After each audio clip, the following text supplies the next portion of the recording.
Thanks for joining us on Capitol View. I'm Fred Martino. Calls for state action after 4 people are shot to death on a suburban commuter train. Meantime, part of the state's concealed carry law is ruled unconstitutional, and an investigation finds little oversight of campaign donations in Illinois. Those stories and much more this week with Kent Redfield. He's Emeritus Political Science Professor at the University of Illinois Springfield, and Jeremy Gorner of the Chicago Tribune. Gentlemen, thank you for being with us this week. Good to be here. Good to be here.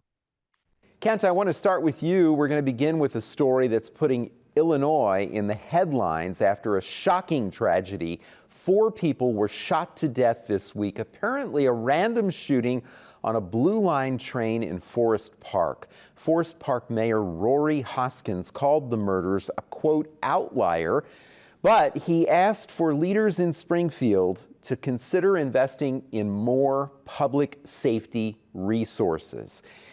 Kent, I'd like to get your thoughts on this, and how might the state act with continuing gun violence in Chicago and elsewhere? And as we tape this on Wednesday, just Tuesday night, another shooting, this one in Rogers Park, a CTA employee was shot and seriously wounded. So a continuing problem. Yes, and this is one of those stories that just, brings together, a whole number of things that we're struggling with. Obviously, by definition, this is a mass shooting.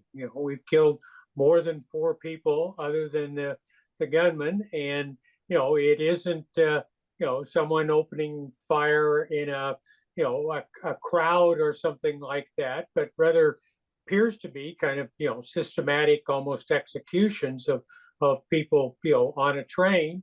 So there's that aspect. There's an aspect of homelessness, the fact that this is on part of the mass transit system within northeastern Illinois. This is an area where we're going to have a huge showdown in the General Assembly next spring over how are we going to organize mass transit, who's going to be in charge, how are we going to fund it. And so the mayor's concerned that these are a couple of lines that are ending in his city. So these are drop off and pickup points in an area that has relatively limited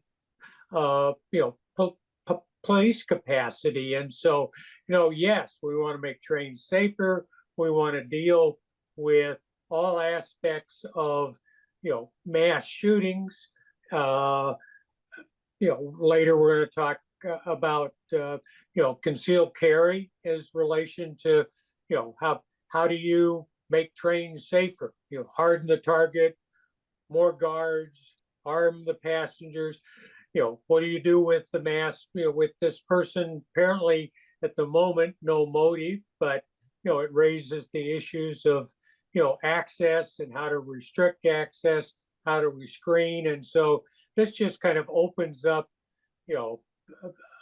this plethora of the ills that we have in terms of things that we need to be wrestling with. Yeah, I think you've hit on the key issue here, that this is such a complex issue because indeed we're talking about gun safety regulation as one aspect of this, but mental health, another issue in these cases and other cases, and the need for infrastructure in terms of mental health. There's training issues in terms of law enforcement, awareness of the public, to be aware when you're on public transit or elsewhere if you see something suspicious. So there's just so many different aspects to this, but it also comes down to the proliferation of guns in our society, and that when you do have someone who wants to do harm, the ease of which to do that when you have a firearm is different than if there wasn't the easy access that there often is in this country. Short term, we are where we are, and so in terms of a legislative response, I think there will be a lot of sympathy for trying to provide essentially harden the target, and that makes from an economic sense that's going to be attractive. The whole point is to get ridership so that you reduce congestion, so that you make people's lives easier by being able to move. They can move about the area, and if people are afraid to go on trains, then you're defeating the whole purpose, which is to maximize the ridership because of the public benefits. And there's another issue that you're raising. So another possible issue from this. It has truly been one of those tragedies that has made national news, unfortunately, in the last week, to really raise a lot of fears and a lot of concerns. I want to move on now to Jeremy, because there was another story this week related to gun safety, ironically, related in a way to this. It's a federal court decision. A judge has ruled that a section of the state's concealed carry law is unconstitutional, directly related here. Tell us about this this court case, Jeremy, that you reported on. Yeah, Fred. So basically, this case arises from 2013. Illinois in 2013 became the last state in the country to adopt a concealed carry law. And that measure included a number of places where concealed carry license holders were not allowed to carry guns, such as government buildings, such as stadiums where sporting events take place, hospitals, and public buses or trains. 2020 fast forward to 2022, 4 people from the 3 of whom are from the Chicago area filed a lawsuit, basically arguing that the provision that prohibits CCL holders from carrying guns on public buses and trains violated their Second Amendment right to self-defense and right to bear arms. And basically what these 4 plaintiffs had said in court papers is that they would ride the CTA and Metro lines more often if they were allowed to carry a concealed weapon aboard the train, aboard the public transportation systems. If it weren't, but of course, if it weren't for fear of getting, arrested, basically. So on and Friday, apparently the judge agreed, and said this was unconstitutional, but the law remains in effect. Is that right? Yeah, the law remains in effect. So the law, technically, if you read the decision, it only mentions the 4 plaintiffs that this decision applies to.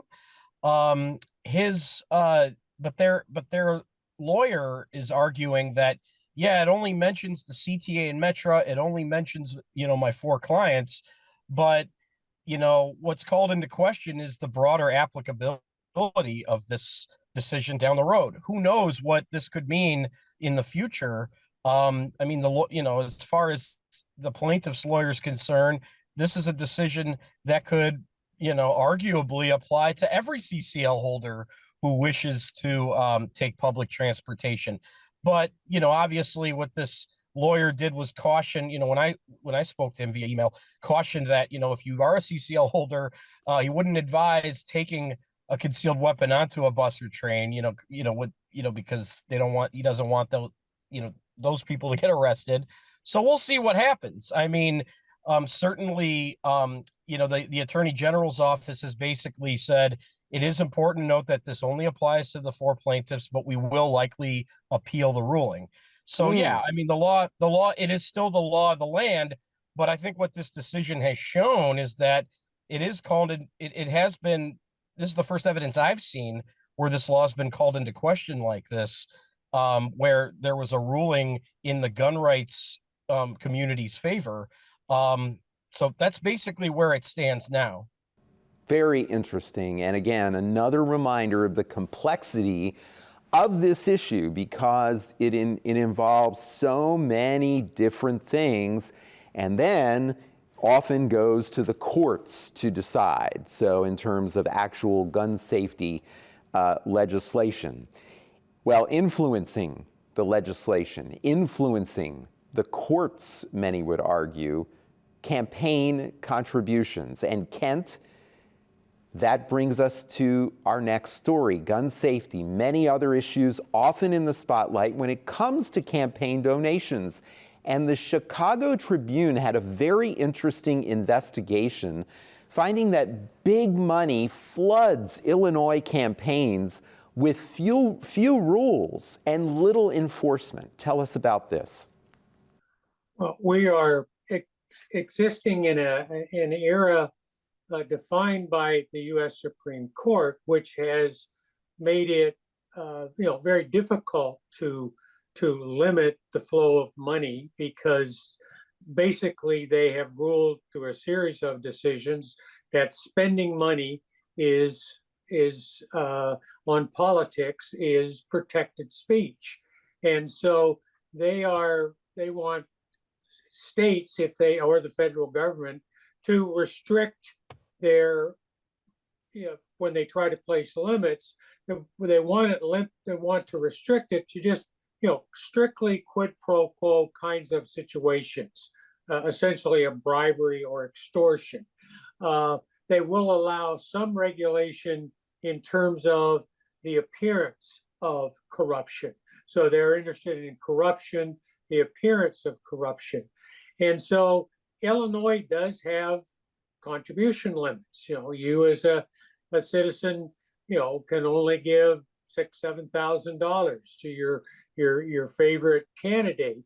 But it turns out that there are a number of ways to move around those limits. And two quick things here. Illinois is a very permeable system, but it also has a very transparent system. And so one of the reasons that, Rick Pearson and Ray Long can write this story is that you have to organize and file committees and file reports with the State Board of Elections. And if you're spending independently of a campaign, you still have to file reports with the State Board of Elections. And so these documents are out there, but our ability to, keep private money from coming in is severely limited, both by independent expenditures, but also, what the story shows is legislative leaders use a couple of loopholes having to do with, either if you self-fund, or if somebody spends a lot of money in your race in independent expenditures, we waive the limits. And now, we have legislative leaders routinely then funding their own race for the legislature that allows the limits to come off. And then, the sums are staggering. The operating engineers in the last election cycle contributed, $22 million to the, Wow. to campaigns. On the other hand, if you're a very rich individual who wants to run for office, like Bruce Rauner or J.B. Pritzker, you can spend your own money, an unlimited amount. The governor 2 campaigns ago started off by putting $125 million in his campaign fund.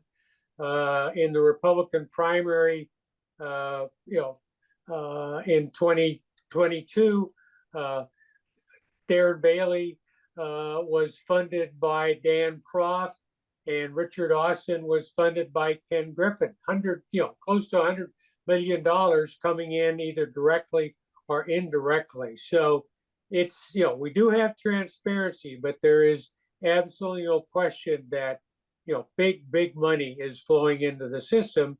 And, you have to ask, what, what impact does it have? And Yeah. I think it's pretty clear it has a big impact. Yes.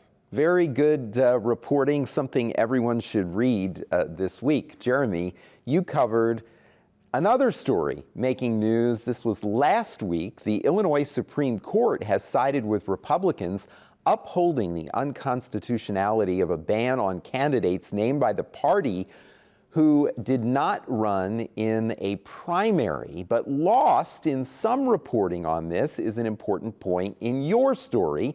This decision only affects the November election. If no changes are made in future elections, candidates would have to run in the primary, correct? Correct. Yeah. So basically, like you said, Fred, this decision only applies to this upcoming election in November. And basically, basically what this means is that, before what happened is that, you'd have before Democrats moved to change the law during the last spring session, local Democratic and Republican committees, they regularly filled vacancies for legislative spots on the general election ballot in races where there were no candidates from either party, from their respective party, that had run in the primary. And, the candidates slated by the political party was still required to obtain the necessary candidacy petitions to run. But, if they did not, if a party did not field a candidate in the primary, didn't mean they couldn't run the general election. So this law was meant to put a stop to that. And of course, there were a lot of Republicans who cried foul when Governor Pritzker signed this into law, because they looked at it as, you're trying to basically change the rules in the middle of an election year. But either way, so what you saw was this Sangamon County judge, um, you know, you know, basically ruled it unconstitutional. But then once it was appealed and it went to the Illinois Supreme Court, there were two Supreme Court justices who, Scott Neville and Joy Cunningham, they recused themselves from the decision, and that was something that I couldn't confirm exactly why that was.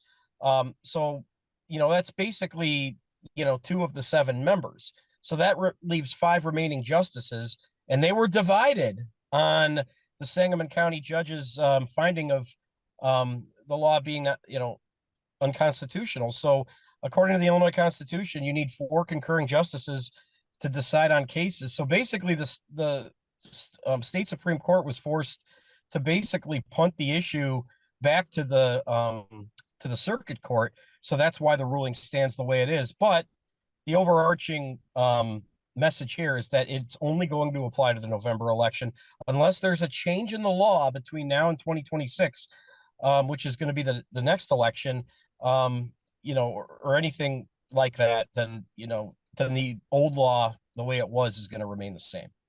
Very interesting, and we'll see how it all plays out. Some would argue, of course, a good thing that we may have more information then about the general election candidates if they have to run in a primary, and we get more familiar with them through that process. Kent, a recent investigation found that state money to eliminate food deserts was not a quick fix, with many grocery stores receiving one-time funds unable to continue operating. Well, a new report this week from the Chicago Sun-Times looked at a different program. That investigation found Chicago's answer to food deserts has left a trail of debts, lawsuits, and even a utility bill that has not been paid. Tell us more. Well, this is a situation where we do have food deserts in, particularly in a number of urban areas where it is very difficult, particularly if you don't have access to an automobile, to get to a grocery store. And, we want people to we encourage people to, buy food prepared at home. This is the most efficient cost-effective and healthy way for people to feed themselves. And so, we obviously would like to have more shopping opportunities for people, particularly in distressed areas. The market does not work in these situations. If you can't make money, if you can't, don't believe that you can keep your employees or your customers safe, then you have businesses will withdraw from areas, and that contributes to further decline within those areas. And so, the city of Chicago wanted to put money into a program to see if you could start up and sustain, locations that would be, essentially grocery stores. You have to find a partner in terms of doing that. And again, if you are Walmart, you know where you can make money and how you maximize making money, and these don't, they're not good economic opportunities. And so they found a partner, which made a lot of promises for a lot of different stores to open, but in the end, only one apparently did, and it never really took off. So there was only one location potentially. So it's very interesting because it's a notoriously low profit margin business, the grocery business. So critics might say this could have been predicted, this happening. Yeah, I think it's very difficult for government to come in and try to say, well, the market doesn't work, we'll put some money in there and fix it. And there's not a good history with that. I mean, long term, you want to develop areas, short, so that you can attract business. Short term, you have to work, can you do things with transit? Can you do things with food banks? Are there, are charitable organizations, what are the things that you can provide that are going to, make lives better? Just, throwing money, doing something, sometimes is not the best strategy if it's not economically sound. Okay, well, thank you, Kent. We have about 3 minutes left, Jeremy, for our last story. Stunning news about a lawsuit settlement from Capitol Facts. It reports the tollway paid a construction company $25 million after neglecting to follow state law. Tell us what happened. So first of all, what's at issue here is a section of I-290 and I-88. This is part of the western suburbs of Chicago. That's been under construction for such a long time. And like the Daily Herald story mentions, in Capitol Facts, months of construction delays. But what happened is that there's the contract was according to tollway officials, the contract was canceled because of a relatively new provision in state law providing a bid preference for companies based in Illinois. And it was inadvertently excluded from the original contract bid evaluation in this case. And in this case, it was not an Illinois company that got the bid. It was a New York based company. And what ended up happening is, basically the contract was canceled in May, really without any explanation to this New York based company. So they sued for breach of contract. They noted that they had already hired workers and bought materials, and and they had already, according to the Daily Herald, they were already actively excavating and grading. So it was a $15 million settlement covering the actual construction costs plus $10 million related to damages. And it looks like too that the tollway board agreed to pay the subcontractors for this New York based company an additional $6.5 million for construction work, So basically, what this means is that, if the bid preference had been applied like, it should have been according to the state law, it would have been awarded to a Chicago-based company, Walsh Construction, very well-known construction company, does a lot of business on the highways in the Chicago area. So really what this comes down to is this provision wasn't included in the contract to give bid preference to companies based here in Illinois. And, when they saw that when they saw that this was a company that was based out of state and canceled it, that's when this out of state company sued and won. Great summary not won, but there was a settlement. Yeah. Great summary of this, Jeremy. And when putting my reporter hat on, when I read this summary that I sent for this week's show, it's just the classic case of begging for a follow-up to find out what broke down in the oversight that allowed this to happen. And now we have a $25 million settlement. And then the other follow-up might be, well, what about the effect of this preference for Illinois companies? How much does that cost? And what was the difference in the bids by doing this? Obviously, this company won for a reason, I assume, initially. And what was that reason? So very interesting stuff, and one that I hope we'll have a chance to follow up on. Jeremy and Kent, thank you both for being with us. Good to be here. Thanks, Fred. Thank you at home for joining us. Thank you as well for everyone at WSIU. I'm Fred Martino. Have a great week.